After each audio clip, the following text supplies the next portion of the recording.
Actually have limited time, about half an hour. But that's perfect. I want to shorten what I'm doing anyway, because, maybe read more, but been pretty long going so far. We're starting with Salt and Light, where we are on Sermon on the Mount, and honestly, this is, I think, my fourth time trying to record. Everything else has been first takes, and I don't know, I'm in like the right headspace or something, just going through, but I keep... honestly, a lot of what it is like, I have no right to be saying this. It's like I'm saying something, I just realize how much of a hypocrite I am, and like, there's things I need to work on, and that'll always be the case, but, yeah, it's, like, it just catches me off guard, because it's like, man, I need to do better with that, and regardless, we're on Mathew chapter 5, verse 13. You are the salt of the earth, but if salt has lost its taste, how shall its saltiness be restored? If it is no longer good for anything except to be thrown out and trampled under people's feet. You are the light of the world. A city set on a hill cannot be hidden, nor do people light a lamp and put it under a basket, but on a stand, and it gives light to all in the house. In the same way, let your light shine before others, so that they may see your good works and give glory to your Father who is in heaven.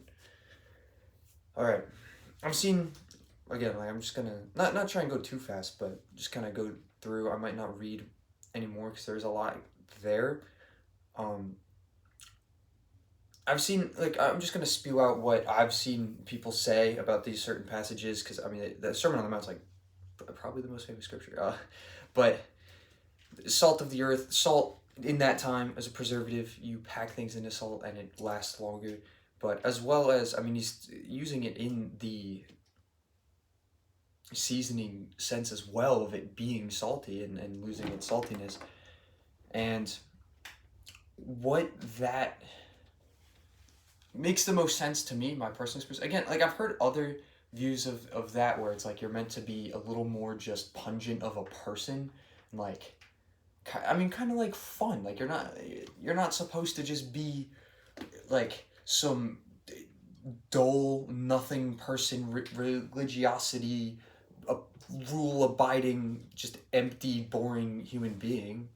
Like, that's never the case, and that is a place to branch off. That's, a lot of what I thought religion was growing up. Like, I'm like, these people are boring, frankly, and that's such a huge overgeneralization, and a little bit not entirely true, honestly. I thought it was a little more malicious than that. I thought, all of the things that are like commonly understood, and like the mistakes of specifically Christianity and the Crusades, and they hate gay people, and they like this and that, and like there's like straight white Christians that are racist and rule the world, and that was much of what I was indoctrinated to believe and understand about the faith itself.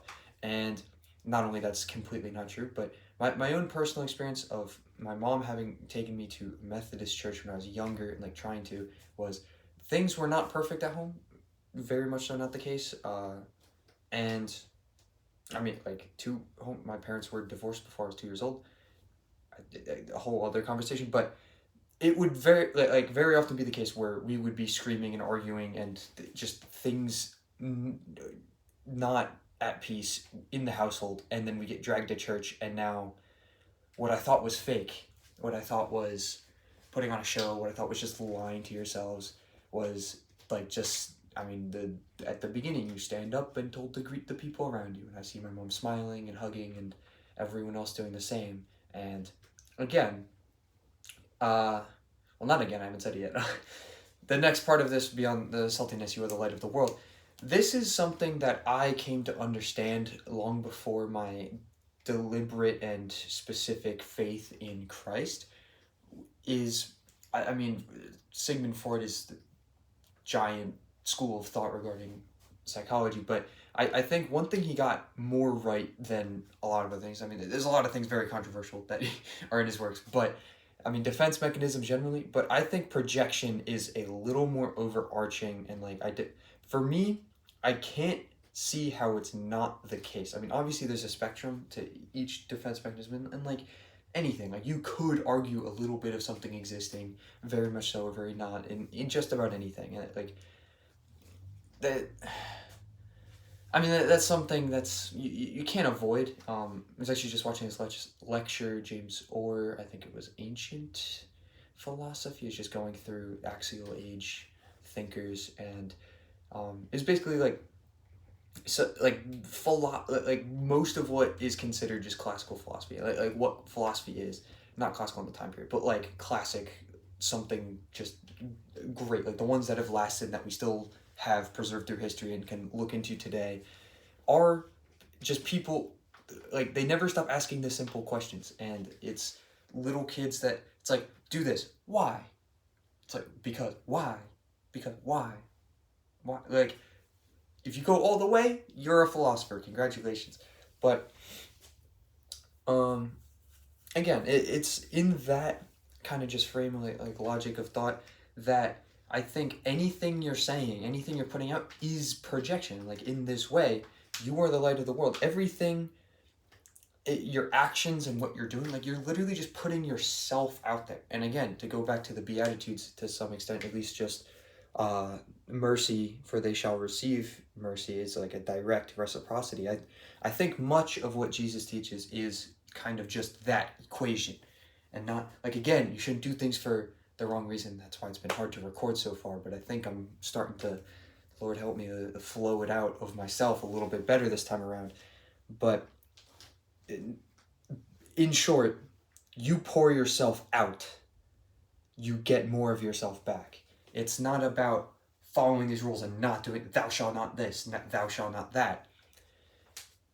Christ fulfilling the law, I'm getting ahead of myself too, because it's literally the next scripture, but is kind of just putting it on its head. It's like, yes, there's rules, and you can try and follow them, and in fact you should. Like, there's no point in your life you shouldn't try to abide by a heavenly standard, and that means different things for every person. But when heaven himself, I mean, that might be heretical, to be honest. I could have thought about it better before saying that. But I mean, that goes into some of what I was writing today, and I'm trying to be more consistent. I am this week with actually writing what is going to hopefully be my first published works. Like, I'm gonna, like, at least for myself, just like make an actual copy, but it's basically in the format of a devotional, but it's not really a devotional. It's more just my actual wrestle with God, and it's like just diving into the hardest concepts and just using some scripture to,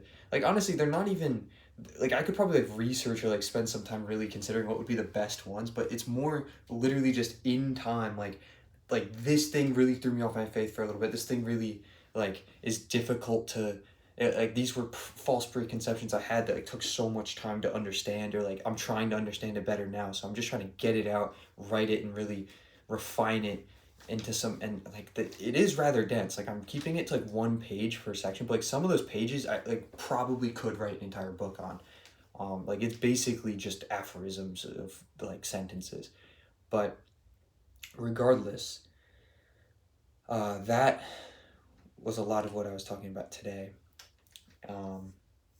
Burning bush being itself saying I am, which again just ties into what I viewed faith as, like something that's not like the little bit of time, like I'd say probably around 2-ish years before I, like, this past summer am saved, I I was like starting to consider myself agnostic.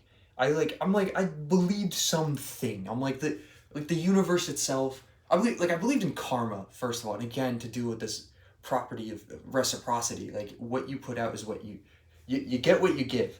And like, my experience has shown me that, like, you can't get away with anything. You really can't. And it's like, even if you do, and this ties into like, I mean, like a popular concept, like I've seen memes and like posts about it, where it's like, there's no such thing as easy.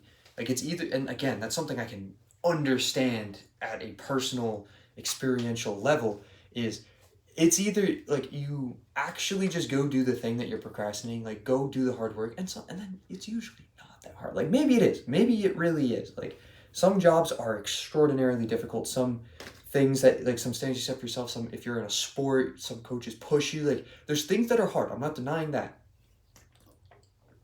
But not only avoiding those things, and, like, when it comes to due dates and just financial freedom and like your situation in life, procrastinating and pushing it back, it'll come back to bite you, and it'll be hard then.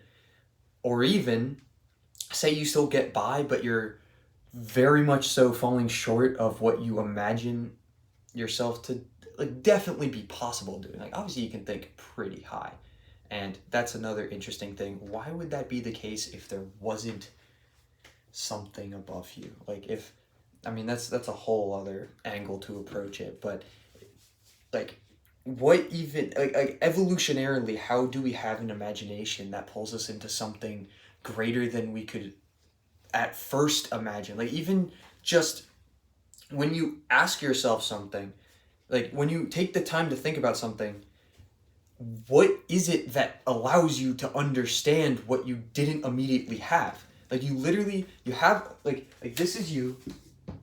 There's everything in your brain already, okay? So it's like, you see this thing, and it's like, oh, that made me think of something.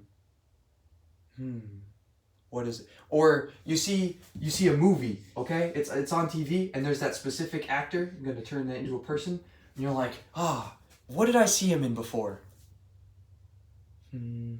Well, this other person was in that movie. I'm forgetting his name now, and it connects to this other movie, and is that, like, it's already in your head. What, like, how, like, that, I mean, that's a whole thing. You don't have ideas. Ideas have you. And it's both interesting, fascinating, and can be terrifying to realize. Because they, like, I mean, regardless if it's, like, if you want to take the pride of, like, I'm the one finding that out and thinking it, and you're approaching it, okay, still, what is it you're approaching that's not already immediately manifest within your understanding that you have to take the time to wander into your consciousness? Like, where are you wandering? It's already in your head. Or it comes to you. Either way, good stuff. Yeah, I don't think it is possible to separate projection from anything. I mean, maybe if it's not social, I guess, like, psychologically, it wouldn't be like projection, like, psychosocial situation. I need to speak up. Regardless, like, maybe you could think your ways around it, but for me, it's really just, and this ties into much of what has been taught already, but I think some of the saltiness to preserve what you're meant to be, and to be the shining light up on a hill and without blemish. Well, first of all, original sin and what happened in the garden, like, I can't go at length into all of it right now, but like, basically, Adam became a little conscious, and then God's like, yo, come for a walk with me. He's like, I can't, I'm naked. Who told you that? But, like, all of what that could possibly mean is understanding your own inadequacies. Yes, it sounds good to be a shining light on a hill until you realize all of the blemishes that are tainting that light, that now everyone is looking up on a hill. It's like, do you truly want to be naked in front of everyone? It's like, no, that's actually a terrifying dream that most people have at some point in their upbringing. But that's what you're called to be. And I think much of what that is, like, this is, I can't go all over the place with that. I'll try and put this very briefly. One thing I keep realizing myself, and, like, did have a pretty good page on, is the fact that, like, eternal truths, like, obviously they echo through history. It's like, oh, it's true then, it's true now, it's true now. Like, it's beyond time, it's beyond reasoning that could argue against it as those fall apart. Like, there's things that exist and just keep perpetually existing. But again, when it comes to personal experience, even just as yourself, you need to stay in practice, man. That's just a general rule. But there's things that you literally have, like, some like stupidly redundant, like God teaching you something, like moment where it's like a lesson made itself manifest. You're like, this, and it's like for like a week you're like in the zone, like things are going right, and that's your main thing, and it's like you fall out of practice with it, or like you move on to other stuff. You read a different section of the Bible, and now you're learning all these different things. But then when you start to fall out of that again, it's like you have and not even equally, like it always transcends it, at least in my experience. Like you then have an experience that brings that exact simple teaching. Like sometimes it's something really simple where it's like, wait, I should come with examples. What's one recently? Well, I mean, the idea itself of the living water is one that keeps coming back and makes itself more understandable, but that's already what I'm talking about. But gratitude is one that's like keeps coming back. And it's like, again, like that sounds so simple, you should try and be grateful, but it's like, no, like I've literally had moments that I consider my own terminology, a gratitude attack. Like it is overwhelming how much I love, like, this is how I put it. I'm going for a run, or like I've had at times just walking even. I'm just outside, and it's like a single blade of grass is the most beautiful thing I could ever imagine. It's like looking at it's incredible, and there's so much more. Like it's like I can breathe right now. Like it's so good. But yeah, there's other things. I can't think of an exact example, but regardless, it's yeah, that living water, what I was talking about, the another thing that keeps making itself clear. So an example actually is, it's not the things that you do at all. Like it's clear to see abiding by the law. In fact, this will come up later in Mathew, I hope. This man asks to follow him, what else should I be doing? I follow the law. And Jesus points out, it's like, well, do you follow these like these commandments? And it's all the ones that you can see. He's like, yes, I follow those. He's like, okay, sell everything and follow me. Sell everything and give it away. Follow me. He's like, nah, I got some good stuff. But the thing I'm pointing to, doing things for the wrong reasons is like, again, so simple, but then you take it a step further, and like you have another thing that makes you realize that you actually want to do things for the right reasons because you also want to be seen having the right reasons. It's like that's a little vast and introspective, but it's like it takes some real humility and like self-analysis to keep coming back to that. And it's I would say genuinely impossible to change your like innermost desires. Like there's things that you're temperamentally more enthusiastic towards, and I would put that as like what just grabs your attention. Like you can't control what makes you enthusiastic. Like you're going about life, and like again, it's who's that actor from, and now you're chasing that. It's like you can't change, like you can't prevent that from happening. But again, personal experience, I've experienced God changing that within me, and that like there's like I doubt all the time. I hear arguments that are very good. There's days I literally don't have faith. It's thrown out. It's the wind, and probably going to continue being the case. I'm reading some Nietzsche right now, and he supposedly lost his Christian faith. So we'll see. But I've also noticed the more I push into the things, again, that I cannot control, that just infatuate me, though I might have a moment where it does completely and utterly take me out, I always come back to a deeper and richer and fuller understanding of my faith. And I do hear my alarm going off. I don't understand why it is. I said it didn't have the light for PM, so it should be AM, 6:15. I am going to sprint and be right back. I'm not going to edit this video, so good luck.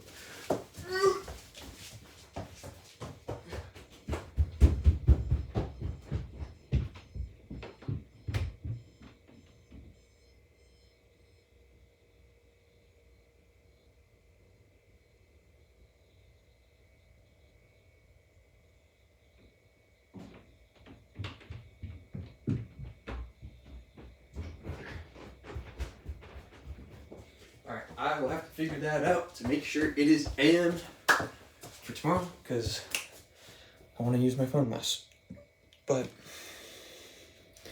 okay, we'll try and get through this next section. Again, I think there's a lot more there, what it can mean to be light. I mean, also, just to your Father who is in heaven, pretty bold claim to anyone listening that you doing these things and abiding by these are a child of God. So it's not nothing. Again, I am in no way qualified or professional or capable any more than I am through this attempt to actually discuss all the meaning that might be here. I do not know Greek, so there's no Greek here. This is an ESV, English Standard Version Bible. It's a study Bible, so there are some notes at the bottom. But we will read the next section, talking about boldness. It's called Christ came to fulfill the law. Do not think that I have come to abolish the law or the prophets. I have not come to abolish, but to fulfill them. For truly I say to you, until heaven and earth passes away, not an iota, not a dot will pass from the law until all is accomplished. Therefore, whoever relaxes one of the least of these commandments and teaches others to do the same will be called least in the kingdom of heaven. But whoever does them and teaches them will be called great in the kingdom of heaven. For I tell you, unless your righteousness exceeds that of the scribes and the Pharisees, you'll never enter the kingdom of heaven. I think that is what caused this to be the attempt that I am now on, because it very much was so that I am not even matching probably even the Pharisees that killed Jesus in the day with my behavior, but I'm a work in progress. One thing more for my Christian listeners, there's no one. One thing that I keep having to again, the living water, the teachings just that keep making itself more clear is, like, not only, like, obviously the most foundational, there's nothing you can do. There's no amount, okay, yeah, I'm gonna come back to a lot. There's nothing you can do that, like, it's not even a comparison. Like, there's nothing you can do that compares to what Christ did on the cross, but that is not what I'm talking about. I'm trying to, like, multi-think right now, and that's not going well. I'm just writing that down so I can come back to that. The other thing that I keep having to remind myself of is we're not there yet, but even a lot of the disciples and the close, like literally who becomes the apostles, still doubt, still question, still don't understand, still fail and do the wrong things years while following Jesus himself. So give yourself some grace. God does to you. And I probably could have remembered it, but I just need to write it down because it's one of the most profound things I keep, again, like, it keeps coming back to me and making more sense is, like, again, no comparison. God does not need you, like, whatsoever, at all. God necessarily exists unto himself. Like, there is, it's like, and again, these are, like, the best arguments I've heard against the faith, and it's like, most people don't even bother arguing the existence of God because it's impossible to prove one way or the other. It's not, again, personally, I am incredibly privileged to have had moments that are just worth writing about, is how I'll put it, because I'm not going to open up to that right now when I want to even understand them better myself. But me and one other person I personally am familiar with have heard genuine words from God themselves, and I am, again, extraordinarily privileged for that to be the case. But yeah, there's one thing that really drew me into understanding just, like, why it's worthwhile to worship, and just how, And a lot of this is from reading C.S. Lewis's Mere Christianity. It was just that. Like, God doesn't need you whatsoever, like, at all, in any way. And there's nothing you could have done for, like, to make yourself right with him, to do anything any certain way. Like any argument about, it's like, oh, why does God need people to kill people, to do this, to do that? He doesn't. He does, like, oh, okay. I was about to, like, say things that would have been just, like, my theology. And, like, I want to avoid that because it's not... Again, that's what I need to think through to understand better myself, which is what I'm trying to do here. But worship is for you. It's for us. We're like God is goodness itself. And which is also why I'm still so like that's something that really put me on peace. Like, I can't even put it into words, but it's just like a complete peace in understanding that. Like, it was like a huge part of God that I understood. Like, I've heard it before, but it made more sense than it ever had before. And it's like there's no like I would always be so hurt when I hear people, and like I still am to some extent. Like, I have family members, I have closest friends that are not saved, they don't have a relationship with the Lord, and that's painful. And it's painful when people have false understandings of God. I mean, just generally, but it used to dig me to my core. It would be like don't talk about my friend like that, and like I'm an introvert, so like I never, like I wouldn't even do that. I would just like wallow to myself and suffer and like think about it and overthink it and just be upset. But it's like God's fine without you. God's fine without me.